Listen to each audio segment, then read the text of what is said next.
1945 July 16, 17 open hammer అనే మహానుభావుడు తన 5 సైంటిస్టుల బృందంతో ఈ అణుబాంబు టెస్ట్కి బయలుదేరాడు. ఈ అణుబాంబు టెస్ట్ జరిగిన ప్రదేశం పేరు అమెరికాకి సమీపంలో న్యూ మెక్సికో అనే ప్రాంతంలో ఆల్మగార్డో అనే ఎడారిలో. ఓకే, టెస్ట్ జరుగుతోంది. ఇక్కడ కౌంట్ డౌన్ స్టార్ట్ అవబోతోంది. ఒక్కొక్కళ్ళకి ఒక్కొక్క టెన్షన్, అది ఏమవుతుందో. ఒక దీక్షలో ఉన్నాడు ఓపెన్ హ్యామర్. వీళ్ళందరికీ చైర్మన్ ఆయన ఓపెన్ హ్యామర్. ఈ 5 శాస్త్రవేత్తల బృందానికి హెడ్. అతని బ్యాక్గ్రౌండ్ ఏంటంటే వాళ్ళ ఫ్యామిలీ జర్మనీయులు. ఓకే, జర్మనీ దేశానికి చెందిన వాళ్ళు. వాళ్ళు కొంతకాలం తర్వాత అమెరికా వచ్చారు, న్యూయార్క్లో సెటిల్ అయ్యారు. సెటిల్ అయిన 25 సంవత్సరాలకి ఈ ఓపెన్ హ్యామర్ పుట్టాడు. ఇతను పుట్టిన 25 సంవత్సరాలకి ఇతను అమ్మా నాన్న దగ్గరికి వెళ్ళి, నాన్న నాకు ఇండియా వెళ్ళి భగవద్గీత నేర్చుకోవాలనుంది అని అడిగాడు. అడిగితే అసలు సంబంధం లేదు. వాళ్ళ అమ్మా నాన్న అన్నారు, భగవద్గీత ఏమిట్రా, వాట్ ఈజ్ భగవద్గీత అంటే, ఏది తెలుసుకున్న తర్వాత ఇంకొకటి తెలుసుకోవడానికి జీవితానికి సంబంధించి ఏది తెలుసుకున్న తర్వాత ఇంకొకటి తెలుసుకోవడానికి అవసరం ఉండదో దట్ ఈజ్ భగవద్గీత నాన్న. ఒక్క మాట అన్నాడు అతను. గొప్ప మాట. అంటే సర్లేరా, నువ్వు నెక్స్ట్ జనరేషన్ ఎప్పుడు ఫస్ట్ జనరేషన్ కంటే చాలా తెలివిగా ఉంటుంది. నువ్వేదో చాలా విషయాలు సేకరించి ఉంటావు, లేకపోతే అడగవు కదా. నువ్వు నా పర్మిషన్ అడగక్కర్లేదు, యూ కెన్ గో. అతను ఇండియా వచ్చాడు. భగవద్గీత మహర్షుల్ని మహాత్ముల్ని కలిస్తే అతనికి అర్థమైంది ఏంటంటే, భగవద్గీత నేర్చుకోవాలంటే ముందు సంస్కృతం నేర్చుకోవాలంట. ఇక్కడే ఉండిపోయాడు. సంస్కృతం నేర్చుకున్నాడు. సంస్కృతం నేర్చుకుని తర్వాత భగవద్గీత నేర్చుకున్నాడు. నేర్చుకోవటం అంటే ఇప్పుడు అర్థం లేకుండా చాలామంది 700 శ్లోకాలు ఊరికే బట్టి పడుతున్నారు. తాత్పర్యం ఏమిటో తెలుసుకోవాలి. దయచేసి తాత్పర్యం అర్థం తెలుసుకుంటేనే జీవిత పరమార్థం అర్థం అవుతుంది. ఎటు వెళ్తున్నామో తెలియాలి కదా. ఏమీ లేకుండా విజయవాడ బస్సు ఎక్కేస్తావా? కర్నూలు వెళ్ళాల్సిన వాడివి, అది ఎందుకు ఎక్కుతున్నావో తెలియాలి కదా. వాడు ఏం చెప్పాడో తెలియాలి కదా. క్లారిటీతో లైఫ్ క్లారిటీ, అనేక సందేహాలకి క్లారిటీ భగవద్గీత. సో అతను ప్రతిదీ అర్థం తెలుసుకున్నాడండి. అర్థం తెలుసుకున్నట్టుగా అధ్యయనం చేసి అవన్నీ బుర్రకెక్కించేసుకున్నాడు. దాన్ని మనం ఏమంటాం, అవధాన మార్గంలో మనం ఆ పదాన్ని మెమరైజ్ చేసుకోవడం, ధారణ అంటాం. ధారణ మెమరైజ్ చేసేసుకున్నాడు. చదవటం అంటే అది పిల్లలకి తెలుసుకోవాల్సింది. దయచేసి ర్యాంకుల కోసం చదవకండి నాన్న, ర్యాంకుల కోసం చదవకండి. నాలెడ్జ్ కోసం, జ్ఞానం కోసం చదవండి. ర్యాంకుల కోసం చదివేవాడు ఏమంటారు, ఇంపార్టెంట్ మాత్రమే చదువుతాడు. పాస్ అవ్వడం కోసం చదివేవాడు ఇంపార్టెంట్ మాత్రమే చదువుతాడు. నాలెడ్జ్ కోసం చదివాడు పుస్తకం మొత్తం చదువుతాడు. వాడేం తెలివి తక్కువ వాడు కాదు. ఎందుకు మనం కొన్ని పేజీలు వదిలేసాం ఏమిటి? ఇంపార్టెంట్ ఏమిటి అంటే మిగతా ఇంపార్టెంట్ కాదా? ఇవి మాత్రమే పరీక్షలో కన్ఫర్మ్డ్గా వస్తాయి. ఏంటిది పరీక్షల కోసం చదవటం ఏంటి? ఇండియన్ ఎడ్యుకేషన్ సిస్టమ్ మారాలి ఈ విషయంలో. నాలెడ్జ్ కోసం బోధన, లేకపోతే ఎవడు అసలు సమాజంలోకి ఎవడు రాడేంటండి? ఆ 10 మందికి ఏమంటారంటే, ఆ 10 మంది స్వామీజీలు మాత్రమే విగ్రహాలు పాల్గొడితే వాళ్ళు మాట్లాడడం ఏంటండి? ప్రతి హిందువుకి బాధ్యత కదా, తోలు తీసేయాలి కదా. హిందువుల జోలికి వెళ్తే, వాళ్ళని ముట్టుకుంటే మామూలు విషయం కాదురా. మనల్ని ముట్టుకుంటే మనం ఎంత గొడవ చేస్తామో, వాళ్ళు మనకంటే 80%లో ఉన్నారు కదా. ఒకసారి గట్టిగా ఉరిమితే మనం కొట్టుకుపోతాం అనే స్థితిలో ఉరమాలి కదా. అలా లేకపోవడానికి కారణం భగవద్గీత నేర్చుకోకపోవటమే, ధర్మం గట్టిపడకపోవటమే. సో అట్లా నేర్చుకున్నాడు అతను. అలా నేర్చుకుని భగవద్గీత మొత్తం నేర్చుకుని వెళ్ళాడు. ఇప్పుడు ఎక్కడున్నారు వాళ్ళు? అమెరికాలో ఉన్నారు. ఆల్మగార్డ్ అనే ఎడారిలో ఉన్నారు. అణుబాంబు టెస్ట్లో ఉన్నారు. కౌంట్ డౌన్ స్టార్ట్ అవుతోంది.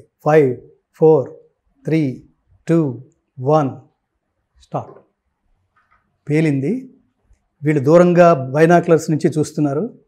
ఆ పేలినప్పుడు వచ్చిన సౌండ్తో వీళ్ళు దృశ్య రూపంలో చూస్తున్నప్పుడు ఏమంటారు, ఆ దృశ్యాన్ని, ఆ శబ్దాన్ని చూసి ఒక్కొక్కడు అంటే సక్సెస్ అవుతుందో ఫెయిల్ అవుతుందో తెలియక టెన్షన్లో ఉన్న వాళ్ళు ఇప్పుడు సక్సెస్ అయిందన్న విషయాన్ని గ్రహించి ఒకడేమో కింద పడి కొట్టుకుంటున్నాడు ఆనందంలో, ఒకడేమో యురేకా అని గంతులేస్తున్నాడు, ఒకడేమో గంతులేస్తూ అలా ఆగిపోయాడు నిశ్చేష్టుడైపోయి, ఏం మాట్లాడాలో తెలియక.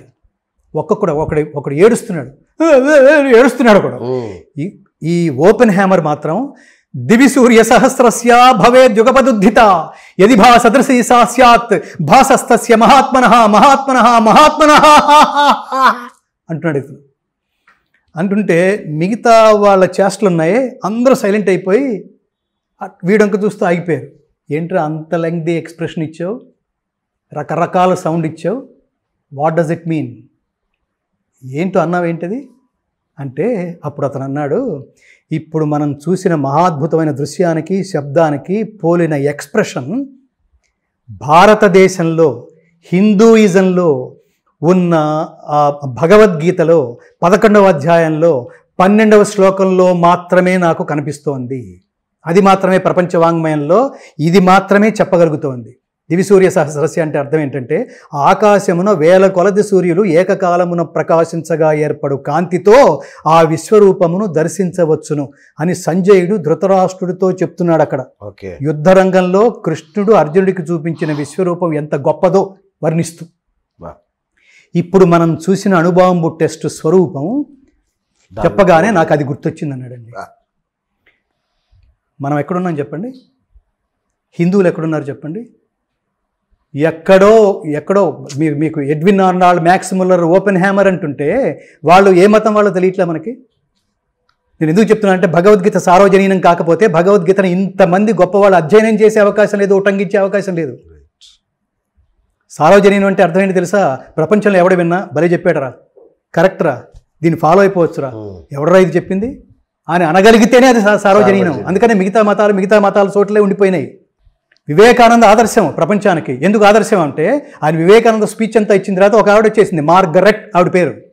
మార్గరెట్ అనగానే మనకు మతం అయిపోతుంది కదా. ఆవిడ వచ్చి ఆయన దగ్గరికి, స్వామి నేను మతం మార్చుకుందాం అనుకుంటున్నాను, నేను హిందువుగా మారిపోయి భారతదేశం వచ్చి సేవ చేద్దాం అనుకుంటున్నాను సిస్టర్ నివేదిత పేరుతో అంటే ఆయన అన్నాడు, అమ్మ నీకు నేను మన సినిమాలో డైలాగులు చెప్పాను, ఓ నీకు అట్లా అర్థమైందా అని ఆయన ఆ మాట అన్నాడు. ఓహో నీకు అలా అర్థమైందా అని. నా అర్థం అది కాదు తల్లి, నువ్వు క్రిస్టియన్ అనుకో, try to be a better Christian. నీకు తల్లి ఉంది, క్రిస్టియానిటీ బేసిక్స్ అంటే రూట్స్ ఆఫ్ ఎనీ రిలీజియన్ అంతా మంచిగా చెప్తుంది. నువ్వు దాన్ని డైవర్ట్ చేసి నీ కోసమో, నీ ఉనికి కోసమో, నీ ప్రచారం కోసమో, నీ వ్యాపారం కోసమో, మీకు మన ప్రవీణ్ అనేవాడు ఇప్పుడు అరెస్ట్ కూడా చేశారా సంథింగ్ ఏదో జరిగింది, మిస్సింగ్. ఏమి కర్మది, ఎందుకు నోటి దూలన్నామే, ఎందుకు అది నీకు, ఆ తర్వాత ఎందుకు ఇది, ఏం చెప్పాలనుకుంటున్నావు? లోకం అశాంతిగా ఉంది. మనం పొద్దున ఇంట్లోంచి ఆఫీసుకు బయలుదేరితే సాయంత్రం వచ్చే లోపల ఇవాళ ప్రపంచంలో ప్రతి వాడు ఉద్యోగాల పేరుతో టార్గెట్ టెన్షన్లో ఉన్నాడు. బిఎస్ గారు, టార్గెట్ టెన్షన్ మీకైనా నాకైనా ఎవరికైనా. ఈ టార్గెట్ వల్ల ఆరోగ్యం పోతుందండి, శాంతి పోతుందండి, పడుకున్న 5 నిమిషాల్లో నిద్ర పట్టట్లేదండి, ఎప్పుడో తెల్లారుజాను 3, 4 ఈ టార్గెట్ల వల్ల ఎప్పుడో పడుకుంటున్నాడు. పడుకోవడానికి ట్రై చేయటమే, దొల్లుతున్నాడు పాపం అటు ఇటు. అలా దొల్లగా, అలా టెన్షన్ పడి, అలా టార్గెట్లు పెట్టుకుని సంపాదించే డబ్బు చివరికి మనకి అనేక రూపాల్లో మనకి మనశ్శాంతి లేకుండా పీడించే రోగాలకి ఖర్చు పెడుతున్నామండి. ఇంకెందుకండి అది, ఎందుక కష్టం? 10,000 చాలదా? హౌ టు బికమ్, ఒక ఆయన ఉపన్యాసం ఇస్తున్నాడు, how to become a billionaire. ఎందుకు రాది? నువ్వు వెళ్తున్న ధర్మ మార్గంలో అది వస్తే ఓకే.